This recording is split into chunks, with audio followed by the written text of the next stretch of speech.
ಒತ್ತಕ್ಷರ ಪದಗಳನ್ನ ಬರೆಯುವಾಗ ಫಸ್ಟು ಪ್ರೊನೌನ್ಸಿಯೇಷನ್ನ ಗಮನದಲ್ಲಿಟ್ಕೋಬೇಕು. ತುಂಬ ಈಸಿಯಾಗಿ ನಾನೀಗ ಹೇಳ್ಕೊಡ್ತೀನಿ. ಫಾರ್ ಎಕ್ಸಾಂಪಲ್ ವ್ಯಾಘ್ರ ಅಂತ ಬರೆಯುವಾಗ ಫಸ್ಟ್ ಲೆಟರ್ ವ್ಯಾ ಅಂತ ಬರುತ್ತೆ. ಸೊ ಫಸ್ಟ್ ಏನು ಸೌಂಡ್ ಬರುತ್ತೆ, ವ ಸೌಂಡ್ ಬರುತ್ತೆ, ಅದನ್ನು ಪೂರ್ತಿ ಲೆಟರ್ ಬರಿಬೇಕು. ನೆಕ್ಸ್ಟ್ ಇಯರ್ ಸೌಂಡ್ ಬರುತ್ತೆ, ಅದನ್ನು ಒತ್ತಾಗಿ ಬರಿಬೇಕು.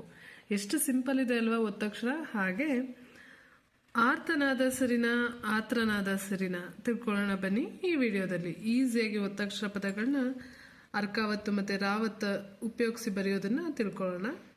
ಪ್ರೀತಿಯ ಮಕ್ಕಳಿಗೆ ಕನ್ನಡ ತರಗತಿಗೆ ಸ್ವಾಗತ.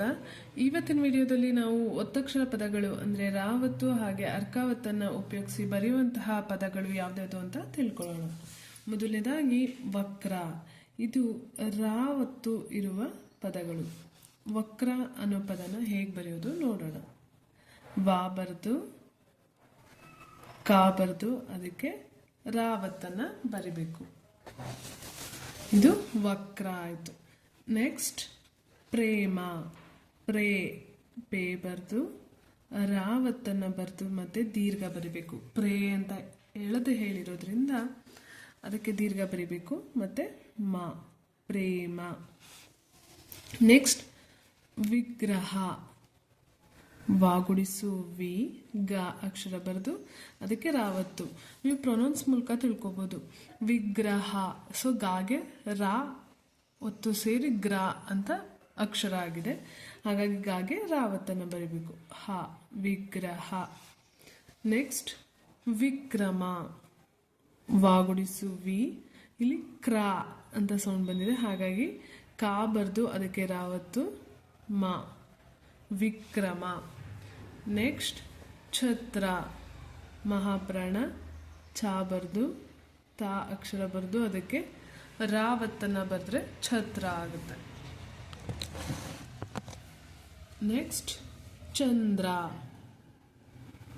ಚ ಅನುಸ್ವಾರ ಚಂದ್ರ ಅಂತ ಹೇಳಿರೋದು, ಚಂದ್ರ ಅಂತ ಹೇಳಿಲ್ಲ. ಚಂದ್ರ ಮಧ್ಯನ ಸೌಂಡ್ ಬಂದಿದೆ, ಹಾಗಾಗಿ ಅದಕ್ಕೆ ಒಂದು ಅನುಸ್ವಾರನ ಬರಿಬೇಕು. ಮತ್ತೆ ದಾ ಬರೆದು ರಾವತ್ತನ್ನು ಬರಿಬೇಕು. ಚಂದ್ರ ಆಯಿತು. ನೆಕ್ಸ್ಟ್ ಶತ್ರು. ಶಾ ಬರೆದು ತಾಕೊಂಬು ತೂಗೆ ರಾವತ್ ಬರೆದ್ರೆ ಶತ್ರು ಆಗುತ್ತೆ. ಸಹಸ್ರ. ಸಾ ಬರೆದು ಹಾ ಬರೆದು ನಂತರ ಸಾ ಅಕ್ಷರ ಬರೆದು ರಾವತ್ತು ಸಹಸ್ರ. ನೆಕ್ಸ್ಟ್ ಶ್ರಾವಣ. ಶಾ ಇಲ್ಲಿ ಶಾ ಬರೆದು ರಾವತ್ತು. ಶ್ರಾ ಅಂತ ಫಸ್ಟ್ನೇ ಅಕ್ಷರಕ್ಕೆ ರಾವತ್ತಿದೆ, ಹಾಗಾಗಿ ಇಲ್ಲಿ ಶಾ ಬರೆದು ರಾವತ್ತು ಬರೀಬೇಕು. ನೆಕ್ಸ್ಟ್ ವಾ ನ. ಇಲ್ಲಿ ನಾ ಅಕ್ಷರ ಬರಿಬಾರ್ದು, ತಪ್ಪಾಗುತ್ತೆ. ತತ್ತ ನ ಇದು ತಪ್ಪು. ಟಟ್ಟ ಡಡ್ಡ ಣ ಅಕ್ಷರನೇ ಬರಿಬೇಕು. ಶ್ರಾವಣ. ಶ್ರಾವಣ ಅಲ್ಲ ಶ್ರಾವಣ. ನೆಕ್ಸ್ಟ್ ಪತ್ರ. ಪಾ ತಾ ಬರ್ದು ರಾವತ್ತು ಪತ್ರ. ಸಮುದ್ರ. ಸಾ ಮಾಕೊಂಬು ಮೂ ದಾಗೆ ರಾವತ್ತು ಸಮುದ್ರ. ಬಾಗೆ ರಾವತ್ತು. ಹಾ ಬರ್ದು ಮಾವತ್ತು ಬ್ರಹ್ಮ. ನಮ್ರತೆ. ನ ಮಾಗೆ ರಾವತ್ತು ತ ಏತ್ವ ತೇ ನಮ್ರತೆ. ವಜ್ರ. ವಾ ಜಾ ಬರೆದು ರಾವತ್ತನ್ನು ಬರಿಬೇಕು. ವಜ್ರ ಆಗುತ್ತೆ. ಅಶ್ರು. ಆ ಶಾಕೊಂಬು ಶು ರಾವತ್ತು ಅಶ್ರು. ಪ್ರವೀಣ.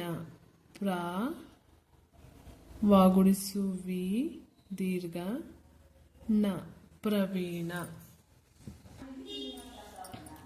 ಪ್ರತೀಕ್ಷ.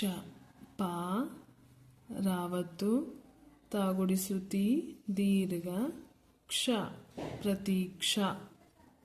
ನೆಕ್ಸ್ಟ್ ಪ್ರತಿ. ಪಾಗೆ ರಾವತ್ತು ತಾಗುಡಿಸು ತಿ ಪ್ರತಿ. ನೆಕ್ಸ್ಟ್ ಪ್ರಗತಿ. ಪಾಗೆ ರಾವತ್ತು ಗಾ ತಾಗುಡಿಸು ತಿ ಪ್ರಗತಿ. ಪ್ರತಿಧ್ವನಿ. ಪಾಗೆ ರಾವತ್ತು ತಾಗುಡಿಸು ತಿ ಧ್ವಾ ನಿ ಮಹಾಪ್ರಾಣ ಧಾ ಬರೆದು ಅದಕ್ಕೆ ವಾವತ್ತನ್ನು ಬರಿಬೇಕು. ನೋಡಿ ಎಷ್ಟು ಈಸಿ ಇದೆ ಅಲ್ಲ ಕನ್ನಡ. ಸೊ ಗಮನ ಇಟ್ಟು ಕಲೀರಿ. ನೆಕ್ಸ್ಟ್ ಶ್ರಾವ್ಯ. ಇಲ್ಲಿ ಶಾಗೆ ರಾವತ್ತು, ಶ್ರಾ ಆಯಿತು. ವ್ಯಾ ಫಸ್ಟ್ ವ ಸೌಂಡ್ ಬರುತ್ತೆ, ಹಾಗಾಗಿ ಅದನ್ನು ಪೂರ್ತಿ ಲೆಟರ್ ಬರಿಬೇಕು. ನಂತರ ಯಾವತ್ತು. ನಾವು ಒತ್ತಕ್ಷರ ಪದನ ಬರೆಯುವಾಗ ಯಾವ ಸೌಂಡ್ ಫಸ್ಟ್ ಬರುತ್ತೋ ಅದನ್ನು ಪೂರ್ತಿ ಲೆಟರ್ ಬರೆದು ನೆಕ್ಸ್ಟ್ ಏನು ಸೌಂಡ್ ಬರುತ್ತೋ ಅದನ್ನು ಒತ್ತಾಗಿ ಬರಿಬೇಕು. ನೆಕ್ಸ್ಟ್ ಸಹಸ್ರಾರು. ಸ ಹ ಸ ಇಲ್ಲಿ ಸ ರಾವತ್ತು ರಾಕೊಂಬು ರು ಸಹಸ್ರಾರು. ನೆಕ್ಸ್ಟ್ ಸಂಭ್ರಮ. ಸ ಅನುಸ್ವಾರ ಭಾಗೆ ರಾವತ್ತು ಮ ಸಂಭ್ರಮ. ಕುಗ್ರಾಮ. ಕಾಕೊಂಬು ಕು ಗ ಇಲ್ಲಿ ಗ ಬರ್ದು ರಾವತ್ತು ಕುಗ್ರಾ. ಸೊ ಗ ಇಲ್ಲಿ ಗ ರಾವತ್ತು ಮ ಕುಗ್ರಾಮ. ನೆಕ್ಸ್ಟ್ ವ್ಯಾಘ್ರ. ವ ಇಲ್ಲಿ ವಾಗೆ ಯಾವತ್ತು ಘ ಅಕ್ಷರ ಮಹಾಪ್ರಾಣ ಘ ಅಕ್ಷರ ಬರೆದು ರಾವತ್ತನ್ನು ಬರಿಬೇಕು. ನಾನು ಮೊದಲೇ ತಿಳಿಸಿರೋ ಹಾಗೆ ಮೊದಲನೇ ಸೌಂಡ್ನ ಪೂರ್ತಿ ಅಕ್ಷರ ಬರೆದು ನಂತರ ಬರುವ ಸೌಂಡ್ನ ಒತ್ತಾಗಿ ಬರಿಬೇಕು. ವ್ಯಾ. ಸೊ ಫಸ್ಟು ವ ಸೌಂಡ್ ಬರುತ್ತೆ, ಹಾಗಾಗಿ ವಾ ಅಕ್ಷರ ಬರೆದಿರುತ್ತೆ. ನೆಕ್ಸ್ಟ್ ಯಾ ಸೌಂಡ್ ಬರುತ್ತೆ, ಹಾಗಾಗಿ ಯಾವತ್ತನ್ನು ಬರೆಯೋದು. ಮುದ್ರೆ. ಮಾಕೊಂಬು ಮು ದ ಏತ್ವ ದೇಗೆ ರಾವತ್ತು ಮುದ್ರೆ.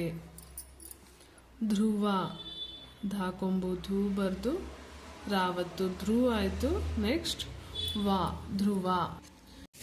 ನೆಕ್ಸ್ಟ್ ಅರ್ಕಾವತ್ತನ್ನು ಹೇಗೆ ಬಳಸೋದು ಅಂತ ನೋಡೋಣ. ಇದನ್ನು ನಾವು ಅರ್ಕ ಒತ್ತು ಅಂತ ಹೇಳ್ತೀವಿ. ಒತ್ತಕ್ಷರಗಳ ಬಗ್ಗೆ ನೀಟಾಗಿ ತಿಳ್ಕೋಬೇಕು. ಆಗಿದ್ದಾಗ ಮಾತ್ರ ನಾವು ಕನ್ನಡನ ಈಸಿಯಾಗಿ ಬರೆಯೋದಕ್ಕೆ ಓದೋದಕ್ಕೆ ಸಾಧ್ಯ. ಹಿಂದಿನ 4-5 ವಿಡಿಯೋಗಳನ್ನು ಒತ್ತಕ್ಷರಗಳ ಬಗ್ಗೆ ಮಾಡಿದ್ದೀನಿ, ಅದನ್ನು ನೀವು ನೋಡಿದ್ರೆ ಬೇಗ ಅರ್ಥ ಆಗುತ್ತೆ. ಇದು ಅರ್ಕಾವತ್ತು. ಯಾವ್ಯಾವ ಪದಗಳಲ್ಲಿ ಅರ್ಕಾವತ್ತನ್ನು ಬಳಸಿ ಬರಿಬೇಕು ಓದಬೇಕು ಅಂತ ನೋಡೋಣ. ಮೊದಲನೇದಾಗಿ ಸೂರ್ಯ. ಸಾಕೊಂಬಿ ನಿಲ್ಲಿಸು ಯಾ ಬರೆದು ನಂತರ ಅರ್ಕಾವತ್ತನ್ನು ಬರಿಬೇಕು.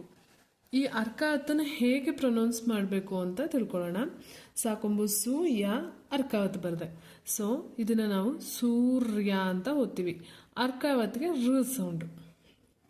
ಸೊ ಇಲ್ಲಿ ಮೊದಲು ನಾವು ಯಾ ಅಕ್ಷರನ ಪ್ರೊನೌನ್ಸ್ ಮಾಡಿಲ್ಲ, ಮೊದಲು ಅರ್ಕಾವತ್ತನ್ನ ಪ್ರೊನೌನ್ಸ್ ಮಾಡಿ ನಂತರ ಯಾ ಅಕ್ಷರನ ಪ್ರೊನೌನ್ಸ್ ಮಾಡ್ತೀವಿ. ಇದು ಉಲ್ಟಾ. ಯಾವಾಗೂ ಅಷ್ಟೇ ಯಾವುದೇ ಅಕ್ಷರದ ಮುಂದೆ ಅರ್ಕಾವತ್ತಿದ್ರೆ ಅದನ್ನು ಅರ್ಕಾವತ್ತನ್ನು ಮೊದಲು ಪ್ರೊನೌನ್ಸ್ ಮಾಡಿ ನಂತರ ಹಿಂದಿನ ಅಕ್ಷರನ ಪ್ರೊನೌನ್ಸ್ ಮಾಡಬೇಕು. ಸೂರ್ಯ ಅಂತ ಓದಬೇಕು. ನೆಕ್ಸ್ಟ್ ಆರ್ಯ. ಇಲ್ಲಿ ಆ ಬರೆದು ಯಾ ಅಕ್ಷರ ಬರೆದು ನಂತರ ಅರ್ಕಾವತ್ತನ್ನು ಬರೀಬೇಕು. ಆರ್ಯ. ನೆಕ್ಸ್ಟ್ ತರ್ಕ. ತಾ ಬರೆದು ಕಾ ಬರೆದು ಅರ್ಕಾವತ್ತು. ನೋಡಿ ಇಲ್ಲೂ ಗಮನಿಸಿ, ತಾ ಬರೆದ್ವಿ, ನೆಕ್ಸ್ಟ್ ಕಾ ಅಂತ ಸೌಂಡ್ ಬಂತು, ಅರ್ಕಾವತ್ತನ ಇಲ್ಲಿ ಬರೆದು ಕಾ ಅಕ್ಷರನ ಅದರ ಹಿಂದೆ ಬರೆದ್ವಿ. ನೆಕ್ಸ್ಟ್ ಪರ್ವ. ಪಾ ಬರೆದು ವಾ ಅಕ್ಷರ ಬರೆದು ನಂತರ ಅರ್ಕಾವತ್ತು. ಆದರೆ ಓದುವಾಗ ಪರ್ ವಾ ಅಂತ ಓದಬೇಕು. ಪರ್ ವಾ. ಅರ್ಧ. ಆ ಧಾ ಬರೆದು ಅರ್ಕಾವತ್ತು ಅರ್ಧ. ನೆಕ್ಸ್ಟ್ ಸ್ವರ್ಗ. ಸಾ ಬರೆದು ವಾವತ್ ಬರೆದ್ರೆ ಸ್ವ ಆಯಿತು. ನೆಕ್ಸ್ಟ್ ಗಾ ಅಕ್ಷರ ಬರೆದು ಅರ್ಕಾವತ್ತು. ಓದುವಾಗ ಸ್ವರ್ಗ ಅಂತ ಓದಬೇಕು. ನಿರ್ದೇಶನ. ನಾಗುಡಿಸು ನೀ ದೇ ದ ಏತ್ ಬಂದಿರ್ಗ ದೇ ಅರ್ಕಾವತ್ತು ಶ ನ ನಿರ್ದೇಶನ. ನೆಕ್ಸ್ಟ್ ನಿರ್ಮಲ. ನಾಗುಡಿಸು ನೀ ಮಾ ಅರ್ಕಾವತ್ತು ಲ ನಿರ್ಮಲ. ದುರ್ಬಲ. ದಾಕೊಂಬುದು ಬಾ ಅರ್ಕಾವತ್ತು ಲ ದುರ್ಬಲ. ದು ಫಸ್ಟನ್ನ ಪ್ರೊನೌನ್ಸ್ ಮಾಡಿ ನಂತರ ಅರ್ಕಾವತ್ಗೆ ಸೌಂಡನ್ನು ಪ್ರೊನೌನ್ಸ್ ಮಾಡಿ ನಂತರ ಹಿಂದಿನ ಅಕ್ಷರ ಬಾನ ಪ್ರೊನೌನ್ಸ್ ಮಾಡಬೇಕು. ನಂತರ ನೆಕ್ಸ್ಟ್ ಅಕ್ಷರ ಯಾವುದಿದೆ ಲಾ, ದುರ್ಬಲ ಅಂತ ಓದಬೇಕು. ನೆಕ್ಸ್ಟ್ ಮಾರ್ದನಿ, ಇಲ್ಲಿ ಮಾ ದ ಅರ್ಕಾವತ್ತು ನಾಗುಡಿಸು ನೀ, ಮಾರ್ದನಿ. ನೆಕ್ಸ್ಟ್ ಆರ್ತನಾದ, ಆ ತಾ ಬರ್ದು ಅರ್ಕಾವತ್ತು ನಾ ದ, ಆರ್ತನಾದ. ನೀವು ಹೇಳ್ಬೋದು ಇಲ್ಲಿ ರಾವತ್ತನ್ನು ಉಪಯೋಗಿಸ್ಬೋದಲ್ಲ ಅಂತ. ರಾವತ್ತನ್ನು ಉಪಯೋಗಿಸಿದ್ರೆ ಹೇಗೆ ಬರಿಬೇಕಾಗುತ್ತೆ, ಆ ಬರ್ದು ತಾಗೆ ರಾವತ್ತು ನಾ ದ ಅಂತ ಬರಿಬೇಕು. ಇದನ್ನು ನಾವು ಹೇಗೆ ಪ್ರೊನೌನ್ಸ್ ಮಾಡಬೇಕಾಗುತ್ತೆ ಅಂದರೆ ಆತ್ರನಾದ ಅಂತ ಓದಬೇಕಾಗುತ್ತೆ. ಏನಂತ ಇದನ್ನ ಆತ್ರನಾದ. ಆದರೆ ನಮಗೆ ಆತ್ರನಾದ ಅನ್ನೋ ಪದ ಬೇಡ, ಆರ್ತನಾದ ಅಂತ ಬೇಕು. ಅದಕ್ಕಾಗಿ ನಾವಿಲ್ಲಿ ರಾವತ್ತಿಗೆ ಬದಲಾಗಿ ಅರ್ಕಾವತ್ತನ್ನು ಉಪಯೋಗಿಸ್ತೀವಿ. ಅರ್ಥ ಆಯ್ತಲ್ವಾ? ಇದು ಸರಿಯಾದ ಪದ, ಇದು ತಪ್ಪು.